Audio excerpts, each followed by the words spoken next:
దశ చాలామంది సభ్యులు మాట్లాడారు.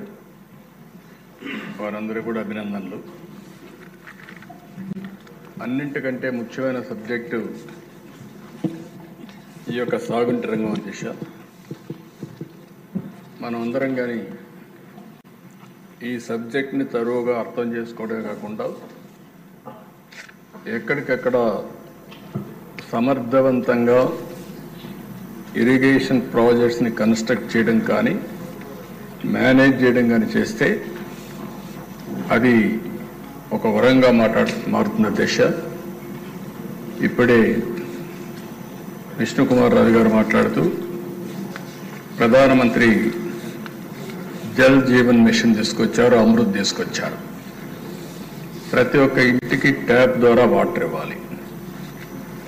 అది కూడా సస్టైనబుల్ వాటర్ ఎక్కడుందో అక్కడి నుంచే తీసుకొచ్చి ఇవ్వాలి. బోర్లో ఉండే నీళ్లు కాదు, లేకపోతే నియర్లో ఏదైనా మళ్ళా ఎండాకాలం వచ్చి 1-2 సంవత్సరాలు వర్షాలు పడకపోతే ఎండిపోయే పరిస్థితి రాకూడదు. ఆ విధంగా సస్టైనబుల్ వాటర్ ఇవ్వాలని చెప్పి నిర్ణయం చేశారు. దీంట్లో కూడా 45% కేంద్రం గ్రాంట్గా ఇస్తారు, 45% మనం పెట్టుకుంటాం, 10% యూజర్స్ పెట్టుకుంటారు. ఇలాంటి వినూత్నమైన కార్యక్రమాన్ని కూడా ఉపయోగించుకోకుండా పూర్తిగా నాశనం చేసే పరిస్థితికి వచ్చారు. అన్ని రాష్ట్రాలు పూర్తి చేసుకునే సందర్భానికి వస్తే మనం బిగినింగ్లో ఉన్నాం. ఆ డీటెయిల్స్ నిర్దేశ ఒక పక్క తాగునీరు, ఒక పక్క సాగునీరు, మూడోది ఇండస్ట్రీకి కూడా ఎంత వాటర్ కావాలనో అంత వాటర్ ఇవ్వగలిగి వాటర్ కన్జర్వేషన్ కూడా ప్రాధాన్యత ఇస్తే ఎన్విరాన్మెంట్లో కూడా చాలా మార్పులు వస్తాయి దేశాలు. ఇప్పుడు చాలామంది కొత్త సభ్యులు ఉన్నారు. కొత్త సభ్యులు కూడా మీరు అధ్యయనం చేసుకోవాలి. మీ నియోజకవర్గాలకు ఎక్కడి నుంచి నీళ్లు వస్తాయి, సోర్స్ ఎక్కడి నుంచి వస్తుంది, ఎంతవరకు సాగునీరు ఇవ్వగలుగుతున్నాం, ఇవన్నీ కూడా మీరు అర్థం చేసుకొని మీరు కొంచెం శ్రద్ధ పెట్టగలిగితే ఒకప్పుడు దిశ కాంప్రహెన్సివ్గా సబ్జెక్ట్ తెలిసిన వాళ్ళు ఇప్పుడు నేను 45 ఏళ్ళు నేను చూస్తున్నా. ఏ 5-6 మంది తప్ప ఎవరికి కాంప్రహెన్సివ్గా సబ్జెక్టే తెలియదు. ఒకప్పుడు పెద్ద అసెంబ్లీలో కూడా ఎక్కువ సమయం ఈ సాగునీటి ప్రాజెక్టుల పైన చర్చ జరిగింది. ఉద్యమాలు చేశారు, పోరాటాలు చేశారు, గ్రామాల మధ్య విభేదాలు వచ్చాయి, రాష్ట్రాల మధ్య సమస్యలు వచ్చాయి, జిల్లాల మధ్య సమస్యలు వచ్చాయి, దేశాల మధ్య కూడా ఈ వాటర్ వల్ల చాలా సమస్యలు వచ్చే పరిస్థితి వచ్చింది. ఈరోజు మన రాష్ట్రానికి వస్తే ఈ కొండే సభ్యులందరూ అర్థం చేసుకోవాల్సింది ప్రధానంగా అనేక నదులున్నా 3 నదులు ప్రధానంగా మనం చూస్తే కృష్ణ, గోదావరి, వంశధార, పెన్నా ఉంది. కానీ చాలా వరకు నీళ్ళు వచ్చే పరిస్థితి లేకుండా over a period of time ఉండే నీళ్ళు కూడా గోదావరి అవన్నీ శ్రీశైలంకి వచ్చిన తర్వాత ఆ ప్రాబ్లం వచ్చే పరిస్థితికి వచ్చింది. ఈరోజు మన రాష్ట్రానికి ఒక గేమ్ చేంజర్ పోలవరం. నేను అందుకే అనేక సందర్భాలు చెప్పాను, పోలవరం ఆంధ్రప్రదేశ్ రాష్ట్రానికి ఒక జీవనాడి, ఒక వెన్నెముక. ఇది కానీ సమర్థవంతంగా కానీ మనం చేసుకోగలిగితే, అక్కడి నుంచి నదుల అనుసంధానం జరగగలిగితే ఈ రాష్ట్రంలో కరువుకు చెక్ పెట్టే పరిస్థితి వస్తుంది. కరువును నివారించగలిగితే బంగారం పండించే రైతాంగం ఉన్నారు, పెట్టుబడులు వస్తాయి, త్రాగునీటి సమస్య కూడా పరిష్కారం అవుతుంది. కొన్ని ప్రాంతాల్లో ఫ్లోరైడ్ నీళ్లుండి అనేక ఆరోగ్య సమస్యలు వస్తున్నాయి. ఈస్ట్ వెస్ట్ గోదావరి జిల్లాల్లో చూస్తే ఎక్కువ చేపల చెరువులు వచ్చే తర్వాత కలుషితమైన నీళ్లు తాగే పరిస్థితికి వస్తున్నాం. అయితే ఆ దిశ ఎక్కువ సభ్యులందరికీ కూడా మీకే కాకుండా రాష్ట్రంలో ఉండే ప్రజలు కూడా అర్థం చేసుకోవాల్సిన అవసరం ఉంది. ఈరోజు ఏదైతే పోలవరం ప్రాజెక్టు ఉందో అది ఇప్పుడుది కాదు, ఓసారి చరిత్ర.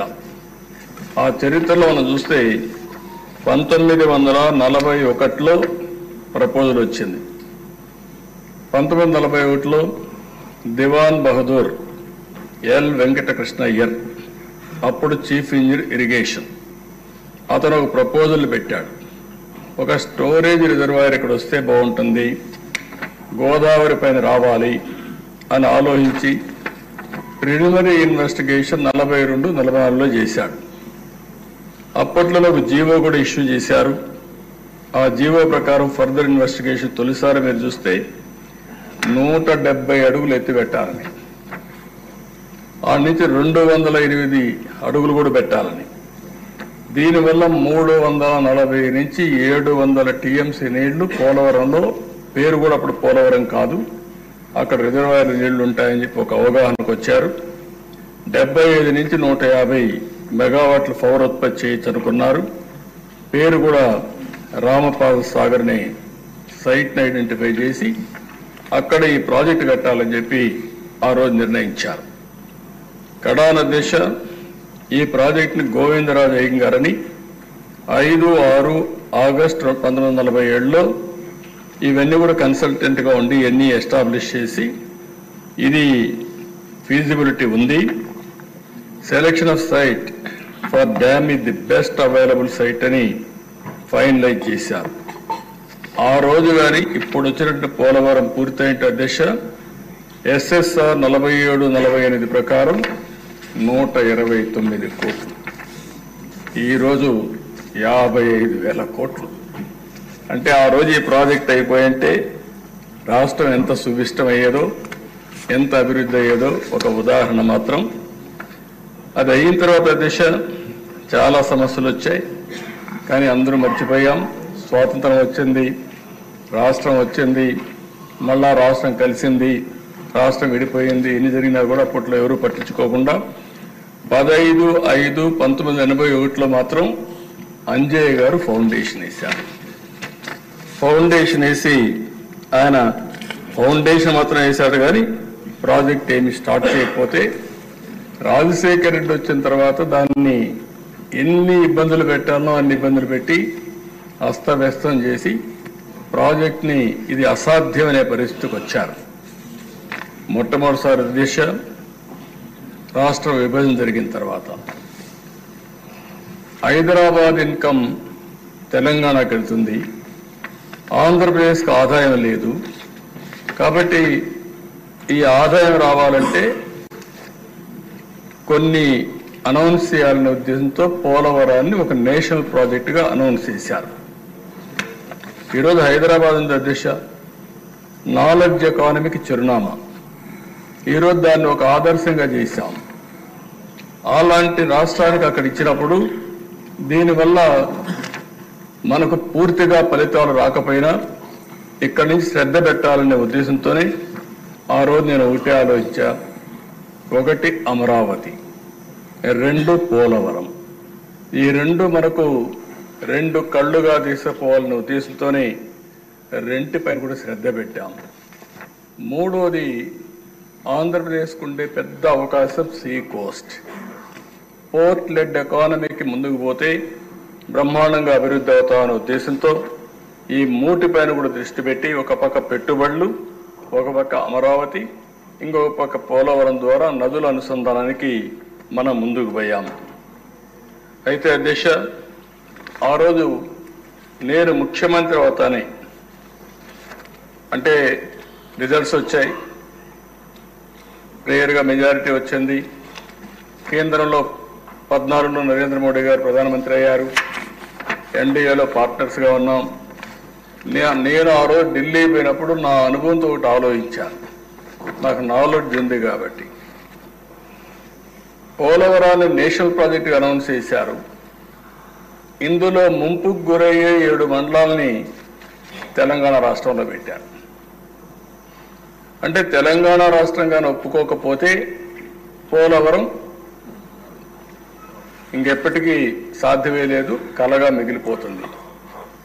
నేను ఆ రోజు రాజ్నాథ్ సింగ్ గారు, వెంకయ్య నాయుడు గారు ఉన్నారు, ఇద్దరిని ఒకటే చెప్పాను. రాజ్నాథ్ సింగ్ గారు పార్టీ ప్రెసిడెంట్, ఇద్దరికి ఒకటి చెప్పాను, మీరు పోలవరం ఏదైతే 7 మండలాలు ఉన్నాయో ఆ 7 మండలాలు ఆంధ్రప్రదేశ్ రాష్ట్రానికి ఇవ్వకపోతే రేపు ఈ ప్రాజెక్ట్ అసాధ్యం, ఇప్పటికే నష్టపోయాం, ఇంకా కూడా నష్టపోవడానికి మేము సిద్ధంగా లేము. ఎట్టి పరిస్థితుల్లో 7 మండలాలు ఇస్తేనే నేను ప్రమాణ స్వీకారం చేస్తాను, లేకుంటే నాకు ఈ ముఖ్యమంత్రి పదవి వద్దని చాలా స్పష్టంగా చెప్పాను. ఆ రోజు అధ్యక్ష మామూలుగా పార్లమెంట్ కానీ అసెంబ్లీ కానీ ఏం చేస్తామంటే ముందు మంత్రివర్గం, దెన్ ఎమ్మెల్యేలు ప్రమాణ స్వీకారం, దెన్ రెగ్యులర్ బిజినెస్ స్టార్ట్ అవుతుంది. అలాంటిది ఆనాటి ప్రణబ్ ముఖర్జీ గారిని ఒప్పించి ఒక ఆర్డినెన్స్ ఇష్యూ చేసి, ఆర్డినెన్స్ ఇష్యూ చేసిన తర్వాతనే పార్లమెంట్ సమావేశాలు పెట్టి రెగ్యులర్ బిజినెస్ ప్రారంభించారు అధ్యక్ష. ఈరోజు కూడా ఈ పోలవరం సాధ్యమైందంటే ఎన్డీఏ సహకారం, నరేంద్ర మోడీ గారి సహకారం చాలా స్పష్టంగా.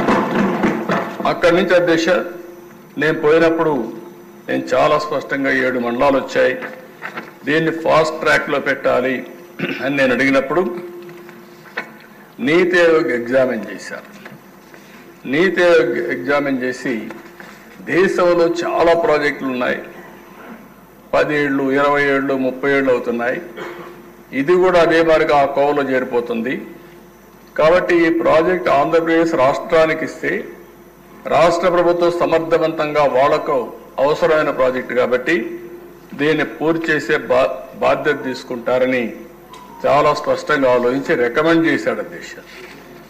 ఆ రికమెండేషన్ క్యాబినెట్కి వెళ్ళి సెంట్రల్ క్యాబినెట్ ఆమోదించిన తర్వాత నేను కూడా మన ఇంట్రెస్ట్ ఉంది, ఇది పూర్తి చేయాలి, లేకపోతే 30-40 ఏళ్ళు అయితే ఎప్పటికీ సాధ్యం కాదనే ఉద్దేశంతో టేకప్ చేసాం అధ్యక్ష.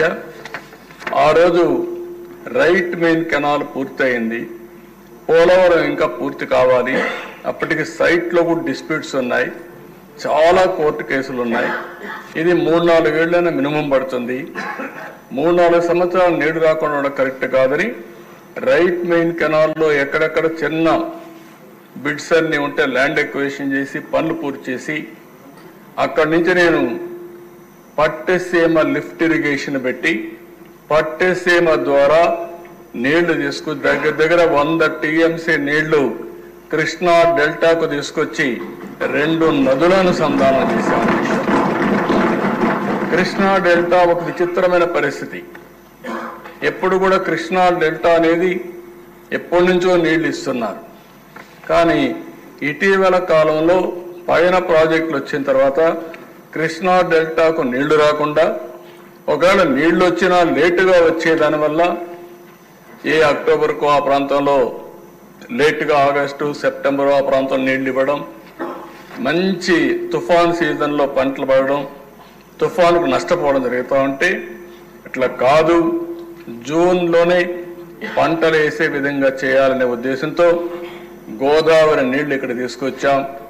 గోదావరిలో ఒక మాట అడిగారు, మీరు మాకు నీళ్లు లేకుండా తీసుకుపోతే అప్పుడు కూడా రాజకీయం చేశారు అధ్యక్ష. ఈ వైఎస్ఆర్ కాంగ్రెస్ పార్టీ రాజకీయం చేసింది, వాళ్ళ మనుషుల ద్వారా వ్యతిరేకిస్తే చాలా స్పష్టంగా ఈ లెవెల్కి వచ్చిన తర్వాతనే నీళ్లు లిఫ్ట్ చేస్తామని అక్కడ చెప్పి ప్రజల్ని కన్విన్స్ చేసి మెప్పించి పట్టెసీమ ద్వారా నీళ్లు తీసుకొచ్చాం అధ్యక్ష. అది ఆ రోజు చేసిన విధానం. ఎమ్మెల్యేస్ ఉన్నారు, అందరినీ పెట్టి చేశాం. ఇక్కడ వచ్చిన నీళ్ల దిశ పట్టెసీమ 1 yearలో పూర్తి చేశాం. అక్కడి నుంచి నీళ్లు వస్తే ఆ నీళ్లు పొదుపు చేసి శ్రీశైలంలో రాయలసీమకు నీళ్ళు ఇచ్చాం. ఈరోజు రాయలసీమలో పండ్ల తోటలు వచ్చాయంటే అప్పుడు నాకు ఆలోచిస్తే అనిపిస్తున్న దిశ ఓసారి చరిత్రలు ఈ మాదిరిగా ఉంటాయి. మొట్టమొదటిసారిగా నేను ముఖ్యమంత్రి అయినప్పుడైతే 95-98 ప్రాంతంలో అంతా 20 ఏళ్లకు మునిపే అధ్యక్ష అనంతపూర్ జిల్లాలో ఒక పెద్ద కరువు వచ్చింది. మనుషులకు నీళ్లు లేవు, పశువులకు నీళ్లు లేవు.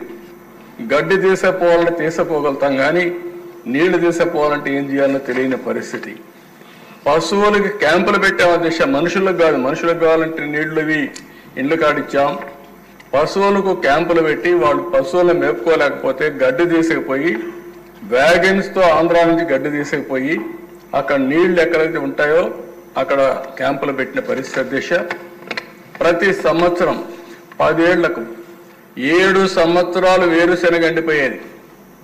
ఫస్ట్ టైం రాయలసీమలో అనంతపురం జిల్లా వేదికగా తీసుకుని ఇన్పుట్ సబ్సిడీ ఒకటి ఇవ్వాలని నిర్ణయించింది తెలుగుదేశం పార్టీ అధ్యక్ష. ఆ రోజు ముఖ్యమంత్రిగా చేశాం.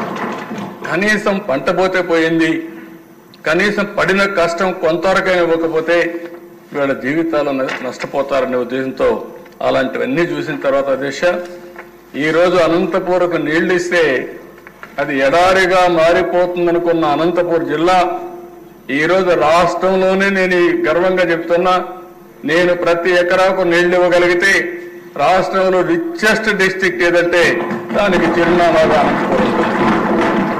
అంటే ఒక నీళ్ళు అనేది ఏ విధంగా మారిపోతుందో మీరు చూస్తే, నేను ఇండస్ట్రీ పెట్టాలనుకున్నాం. బెంగళూరు ఎయిర్పోర్ట్ ఉంది. బెంగళూరు ఎయిర్పోర్ట్కి దగ్గర అనంతపూర్ జిల్లా. కర్ణాటక రాష్ట్రంలో వేరే ప్రాంతాల పోలు అటు ఇటు తిరిగిపోవాలి, చాలా దూరం. నేరుగా బెంగళూరు ఎయిర్పోర్ట్ నుంచి 25 నిమిషాల్లో ఆంధ్ర బార్డర్ వస్తుంది, 30 నిమిషాల్లో వస్తుంది. నేను ఆ రోజు కియా మోటార్కి చెప్పా,